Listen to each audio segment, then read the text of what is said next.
항상 어머님들이 그래요. 친구가 없으면 너 왜 친구가 없어? 사회적인 문제가 있는 거 아니냐 막 이러면서 또 친구가 많아서 친구하고 놀면은 너 친구 그런 친구하고 놀면 안 돼. 일단은 이렇게 생각하시면 돼요. 엄마의 모든 말은 잔소리다 라고 생각하시면 돼요.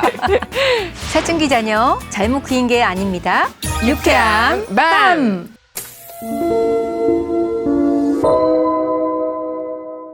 안녕하세요. 저는 사춘기 아이를 키우고 있는 이정아 교수입니다.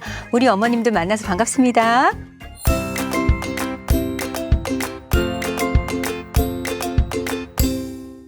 고3 아들 키우고 계세요. 사춘기 아이들이 하는 말들 중에 내가 알아서 할게 막 이런 것들 있잖아요. 네네. 이거 하고 방문 딱 닫는 게 네. 우리 드라마에서도 많이 보던 장면들인데 네.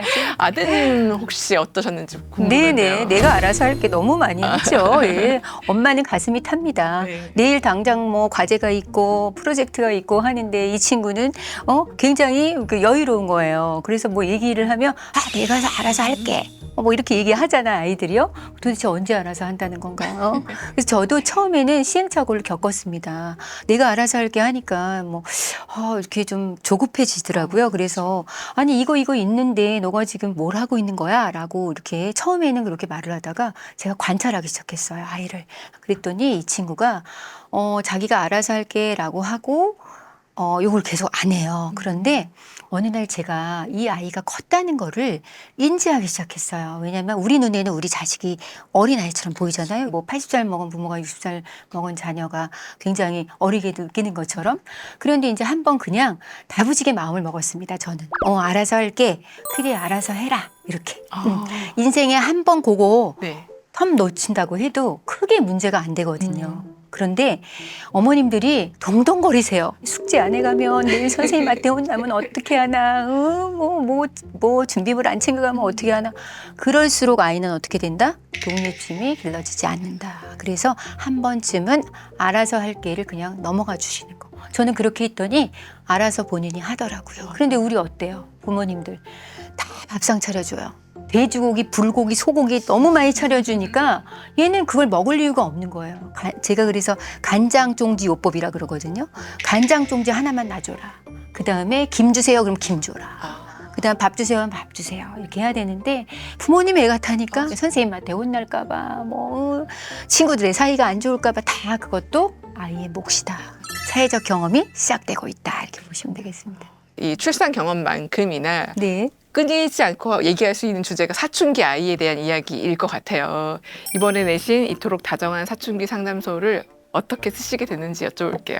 제가 이제 교육학 박사이기도 하고 부모님들 많이 상담했기 때문에 굉장히 자신이 있다라고 생각했는데 막상 제 아이가 사춘기가 오면서 이거는 준비 없이는 안 되겠구나. 많은 부모님들이 영유아기 책을 너무나 많이 읽고 있어요. 육아를 어떻게 하는지 관심이 많은데 사실 사춘기는 그냥 지나가는 건가 보다 이렇게 생각하세요. 그런데 실제로 그렇지 않더라고요. 서로 공감하고 위로해드리고 또 위로받고 하면서 우리가 아이들을 잘 키우자라는 의미에서 이 책을 쓰게 됐습니다. 사춘기 아이들이 겪는 이 시기에 오는 게 몸의 변화예요. 그 몸의 변화가 생기면 부모님들이 보통 어른이 되고 축하해, 네. 파티 열어주고 막 이런 것도 하잖아요. 네네. 근데 그 축하를 해주지 말라고 하셔갖고 네. 이건 또 무슨 의미인가 궁금했어요. 많은 부모님들이 마치 아이들이 성장의 변화가 생기면 어른이다라고 아이들한테 말해요. 네. 사실은 굉장히 미성숙함에도 불구하고 너는 이제 어른이야 뭐 이런 식으로 얘기를 하시는데 그게 아이한테 착각을 일으킬 수가 있습니다. 아이 입장에서는 내가 어른인데 내가 어른이면 우리가 왜 못해? 이렇게 생각할 수가 있어요. 초경이 시작되고 이런 것들이 시작되는 것 자체에 그런 건 축하를 해주시되 이것은 성인이 되기 위한 시작 단계야 라고 얘기해 주셔야 돼요. 어른 아니고요. 미성년자라고 하잖아요. 왜 미성년자겠어요? 그때 판단력이라든가 정체성이라는 게 아직 형성이 안 된 거잖아요. 이렇게 아이들이 몸의 변화가 시작되니까 이제 성 문제에도 관심이 많이 있어서 그렇죠. 연애 문제에 네네. 이제 골몰하게 되더라고요. 근데 이제 쿨한 부모님들은 네. 할 수 있지 이러고 네. 허락해 주시고도 사실은 전전긍긍하세요. 좋아하는 자체의 감정을 사실 그거를 막는 것도 사실 어렵잖아요. 아시다시피 어머님들도 과거에 다 경험 있으시잖아요. 하지 말라는 거 더 하고 싶어요, 아이들. 다만 어떻게 하느냐가 중요한 것 같아요. 저희 아들도 뭐 여자친구가 한 명 또 이제 뭐 생기고 하면서 뭐 오빠 좋다고 쫓아다녔대요. 그래서 그때도 제가 굉장히 쿨하게 얘기했어요. 누군가를 좋아하는 거는 뭐 괜찮다. 누군가를 뭐 좋아하고 싫어하는 거 다 자유자. 그렇지만 그거에 대한 어떤 책임이라든지 또는 상대방의 입장을 항상 고려할 수 있도록 항상 얘기를 통해서 하고, 만약에 문제가 생겼다고 하면 항상 상대를 존중하라. 사람은 항상 존중받아야 마땅한 존재다. 그런 걸 많이 얘기해 줬어요. 아이가 연애에 관심이 있을 때 해주면 딱 좋을 것 같은 그렇죠, 생각이 그렇죠. 드네요. 예. 좋아하고 싫어하는 감정은 솔직히 나쁜 건 아니거든요, 사실은. 그것을 어떻게 이제 책임 있게 행동하느냐, 이제 이런 게 중요하니까 그렇게 해주시면 되고, 부모가 엄할수록 아이들은 숨길 수밖에 없어요. 엄마가 자연스러워져야 아이들도 자연스러운데 엄마가 무거워. 이러면 아이들도요, 무거워질 수밖에 없어요. 그렇죠. 내용이 정말 알차게 다 되어 있더라고요. 부모님들이 걱정하실 뭐 친구 관계부터 시작해서 연애, 뭐 성 문제 같은 것들도 네네. 다 다루고 있어서 읽어보시면 굉장히 도움이 될 것 같다는 생각이 들었는데요. 가장 못 참을 만한 것이 아이가 말대꾸할 때 엄마가 뭘 알아? 막 이런 식으로 저를 무시하는 말투로 하면 맞습니다. 엄청 서운하고 기분이 나쁠 것 같거든요. 네, 이렇게 맞습니다. 좀 버릇없이 말하는 아이들 같은 경우로 또 속상하실 부모님들을 위해서 대처법을 네. 좀 알려주시면 좋을 것 같은데요. 그 전공 서적들에도 나오지만 사춘기 때의 감정은 우리가 호르몬이나 뇌의 편도체나 이런 어떤 영향들이 많기 때문에 본의 아니게 자기의 어떤 그 마음이 아닌 그 탈을 쓰고 있다 그러죠. 그런 탈을 쓰고 있다고 생각하시면 돼요. 그래서 그거는 부모님을 무시하는 것이 아니라 자기도 모르는 감정을 주체할 수 없기 때문에 그런 표현을 하는 거죠. 제가 상담을 해보면 대다수는 그런 것 때문에 많이 상담 오시고 아주 자존심 상하고, 그래서 엄마한테 무슨 말버릇이야? 라고 이렇게 얘기하면서 아이한테 하니까 아이가 더 심해지고 서로 그러면서 뭐 이제 남자아이 같은 경우는 이제 몸이 커지기 때문에 부모를 제압하거나 조금의 어떤 행동도 할 수 있습니다. 그래서 일단은 민감한 시기이기 때문에 자극을 많이 안 하시는 게 좋죠. 네가 화가 나서 그랬구나. 네가 다른 이유가 있었겠구나 라고 얘기를 해주시는 게 좋아요. 하나 실례를 들어드리면 아이가 들어와서 짜증을 냅니다. 인사도 안 하고 가방을 탁 하고 자기 방문으로 들어가서 문을 팍 닫아요. 그러면 엄마는 황당하죠. 아니 내가 뭘 잘못했길래? 너 지금 엄마한테 왜 그래? 또 물어볼 수 있잖아. 얘는 이미 그 학교에서 또 친구 관계, 성적 이런 모든 걸 얘는 이미 벌써 자기의 마음의 상처를 받고 온 거예요. 그래서 그 하나뿐인 엄마한테 그것을 풀려고 하는 건데 엄마마저 너 엄마한테 말버릇이 그게 뭐야? 그럼 얘는 너무나 속이 상하고 어디로 갈 데가 없는 거예요. 그러니까 우리가 그런 거를 잘 캐치해야 된다라고. 아이를 밥만 먹고 잠만 자는 하숙생이다 생각하면은 차라리 마음이 편하다고 하시는 부모님들도 계시더라고요. 나와 점점 더 관계를 멀게끔 만드는 아이들을 보면은 뭘 어떻게 해야 될지도 부모님이 또 안달복달 하실 것 같아요. 그렇죠. 예. 이런 아이들은 어떻게 좀 마음에 담아서 좀 품어야 될까요? 제2의 그 사춘기는 유아기를 메울 수 있는 굉장히 중요한 시기다라고 나와요. 유아기 때도 많은 공백들이 있었어요. 그게 사춘기 때 완성돼서 많이 메워진 친구들은 사춘기 동요가 별로 없어요. 근데 그 구멍이 많은 친구들의 경우에는 순간순간 어렸을 때 그 잔상이 남아있단 말이죠. 그러다 보니까 아이 입장에서는 엄마를 밀어내면 낼수록 이제 나는 독립할 거예요 라는 뜻인데 엄마들이 해석을 다르게 하시는 거예요. 이제는 저 혼자 해볼게요. 저 혼자 할 수 있어요. 저 좀 놔두세요. 제가 혼자 할게요. 근데 엄마는 갑자기 왜 나를 멀리 해? 근데 필요해요. 근데 이렇게 엄마들이 입장에서는 내 아이가 계속 어린애처럼 보이는 거죠. 맞아요. 그때는 다가가는 방법을 또 알려드릴게요. 어떻게 다가가야 될까요? 아이가 좋아하는 걸로 다가가시면 돼요. 예를 들면 대부분 부모님들이 문 열고 뭐라 그러세요? 너 또 게임이야? 너 또 핸드폰이야? 내 그럴 줄 알았어. 네가 뭐 한다는 거 제대로 한 적이 있었어? 뭐 이렇게 시작을 해요. 엄마가 게임 제목 얘기하면서 포토카드 얘기도 하고 하면서 엄마는 이 포토카드가 재밌더라. 그럼 벌써 달라요, 표정이.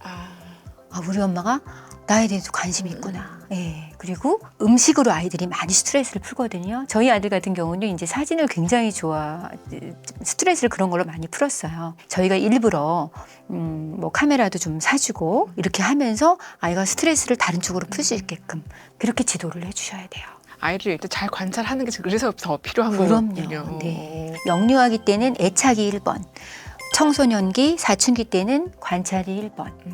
관찰에 따라서 그 내용이 달라질 수 있고 결과가 달라질 수 있고, 그러네요. 예, 그러니까 좀 관찰을 많이 해보고 그리고 꼭 이런 어머님들 계세요. 너 학교에서 무슨 일이 있었지? 이렇게 물어보는 어머님들 계세요. 해결해주고 싶어갖고 뭔가. 그런데 그 너무 싫어요. 사춘기 때 나는 크고 있어서 내가 혼자 해결할 거예요라는 시점이기 때문에 누구를 이용하시는 게 좋냐면 과외 선생님, 학원 선생님, 사촌 오빠 주변을 많이 이용하세요. 이모도 좋아요. 저희 아이 같은 경우는 이모가 이제 말을 했을 때 아이가 이모가 이렇게 얘기했어 하면서 되게 좋아했어요. 그러니까 다른 뭐 가족분들, 친척분, 친구 이렇게 좀 도움을 받으셔서 하시고 아이는 계속 이제 엄마를 거리를 두고 싶어 하는데 엄마는 계속 이렇게 하니까 부담돼요. 아이들은요. 멀어질수록 네. 우리 아이 잘 크고 있다. 아. 이렇게 생각하시면 되겠습니다. 사춘기 아이들의 그 고민이라고 하면 또 친구 문제를 빼놓을 수가 없을 것 같아요. 고민이 있는 아이들한테는 부모님들이 어떻게 도움을 주면 좋을까요? 사실은 엄마 입가 항상 뭐라 그러냐면 친구가 없으면 너 왜 친구가 없어? 너 친구 있어야 되는데 뭐 사회성이 문제가 있는 거 아니냐 뭐 이러면서 하고 또 친구가 많아서 엄마가 보기에는 좀 별론데라는 친구하고 놀면은 너 그런 친구하고 놀면 안 돼. 또 이렇게 말씀하시는 거예요. 그러니까 없으면 없는 대로. 있으면 있는 대로. 이렇게 하시면 안 되고 네. 그 상황을 존중해 주시면 돼요. 단 여기서 중요한 솔루션은 아이가 정말 사춘기 민감한 시기이기 때문에 다른 사람의 영향을 많이 받을 수가 있어요. 인격적으로 다른 사람 존중하지 못하는 친구라던가 뭐 어떤 이런 친구를 만날 때 언지를 해주실 필요는 있습니다. 뭐 그렇다고 해서 뜯어말린다고 그 시기에 아이들이 친구를 안 만나고 이런 시기는 끝났어요 이미. 그런 거는 좀 자제를 해주시되 어느 친구를 만나더라도 네가 중요하다라는 정체성을 좀 발휘해 주시는 게 좋아요. 네가 만약에 친구가 없다면 그만한 이유가 있을 거야. 만나봤는데 너랑 뭐 색깔이 다르거나 기질이 다르거나 할 수도 있어. 친구가 없다고 그게 이상한 건 아니야. 뭐 친구가 없어서 하루 종일 만약에 아이가 방에서 밥도 안 먹고 이불 뒤집어 쓰고 아니면 뭐 하루 종일 24시간 안 나와. 이거는 좀 더 뭔가 대책이 필요하겠지만 그렇지 않고 혼자 생활도 잘하고 운동도 가고 전혀 문제될 게 없습니다, 여러분. 이 사춘기 시기가 아이들이 공부도 굉장히 많이 해야 되는 시기예요. 공부하라는 말을 잔소리로 듣지 않게 어떻게 얘기해야 될까요? 일단은 이렇게 생각하시면 돼요. 엄마의 모든 말은 잔소리다라고 생각하시면 돼요. 사춘기 시기, 즉 중학교 1학년부터 3학년까지 아이들이 학습비 안 잡혀 있다 하는 건 이미 초등학교 때 뭔가 안 돼 있기 때문에 여기까지 온 거예요. 근데 어머님들은 과거를 생각을 전혀 안 하시고 자꾸 지금 현재만 보시는 거예요. 그래서 우리가 이제 솔루션을 좀 드리려고 하는 거는 일단 자기주도가 되는지를 보시는 게 제일 좋아요. 자기주도 학습을 할 수 있게 도와주는데 그 중에 하나의 솔루션은 뭐냐면 작은 것에 성취감을 느끼게 해주는 거예요. 예를 들면 아주 쉬운 예를 주세요. 예를 공부할 때도 뭐 문제집 한 장 풀었어. 엄마 옛날에 한 장 푸는 거 너무 힘들었었어. 너는 어떻게 이렇게 풀었니? 어머님들 상담하시면 그게 잘 안 된대요. 막 여기까지 뭐가 올라오신대요. 가시면 답답하고. 근데 그걸 좀 내려놓으시고 일단 계속 그런 식으로 작은 성취감을 주시는 거예요. 그게 제일 중요합니다. 이 사춘기 시기 아이들의 공부 스트레스를 좀 덜어줄 수 있는 방법도 알려주시면 좋을 것 같아요. 첫 번째 저는 운동을 꼽아요. 사춘기 아이 키우면서 제가 이제 내 아이기 때문에 사랑하는 마음, 욕심, 딴 데 가서 뭐 버릇없다는 소리 듣지 않을까? 뭐 이런 마음 막 여러 가지가 교차하면서 이걸 잘 못하시는데 이때 아이 부모 다 운동 추천드려요. 첫 번째. 아이의 얼굴 보고서 짜증 딱 날 때 요가 갔다 오면 상당히 기분이 좋아지고 이너피스가 찾아오는군요. 네네. 그다음에 이제 두 번째 공부 스트레스를 이제 벗어나는 방법. 이 아이가 좋아하는 게 있어요. 뭐 어떤 애들은 뭐 운동을 좋아할 수도 있고 사진 찍는 걸 좋아할 수도 있고 뭐 영상을 편집하는 걸 좋아할 수도 있고 뭐 연예인 되고 싶다고 우리 아들도 막 그렇게 얘기한 적도 있었는데 공연 이런 것도 좋고요. 뭐 꼭 엄마 같이 가려 그러세요. 엄마 가지 마세요. 표만 끊어주세요. 표만 끊어주시고 그걸 잘하셔야 돼요. 그러면 이걸 하려면 뭘 해야겠어요? 내 아이가 진짜 뭘 잘하는지 알아야 돼요. 우리 아이의 특성을 잘 파악해줘라. 예, 그다음에 세 번째는 주말에 한 2-3시간만이라도 그냥 투어를 하게끔. 그러니까 뭐 사실 뭐 여행이라는 게 꼭 멀리 안 가도 아이 입장에서는 투어라고 그냥 표현을 해주세요. 뭐 3시간 서울 투어하고 와. 3시간 극장 투어하고 와. 기분 내는 거군요. 기분 내는 거죠. 뭔가 보상을 해주실 때는 자꾸 이렇게 질질 끌거나 조금 찔끔찔 이렇게 하지 마시고 시원하게 주말은 네가 알아서 해. 우리 어머님들 상담하러 오시면 내일이 시험인데 제가 저러고 있대요. 그냥 주세요.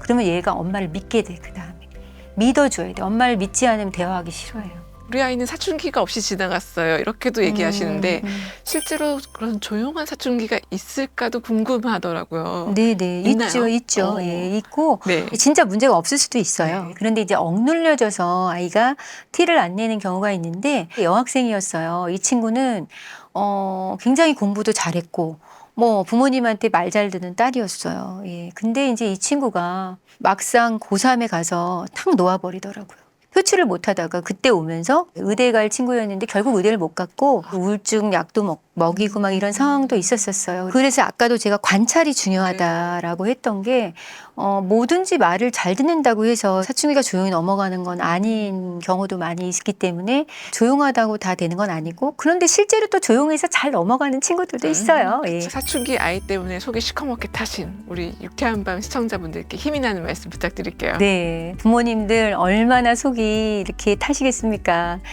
이 방송을 보시는 모든 분들이 정말 자녀를 사랑하지 않는 분은 한 분도 없다고 생각합니다. 예, 너무나 사랑하기 때문에 밤새워 울기도 하고 운동장을 스스로 돌기도 하고 그런 일들이 많으셨을 거라고 생각하지만 우리가 어디가 아프면 병원에 가거나 또는 우리가 감기가 걸리기 전에 예방 접종을 하듯이 미리 준비하는 부모님은 아이들의 관계에서 좋은 결과를 낳을 거라고 생각해요. 그래서 마지막으로 저는 무슨 일이 있어도 다정하기.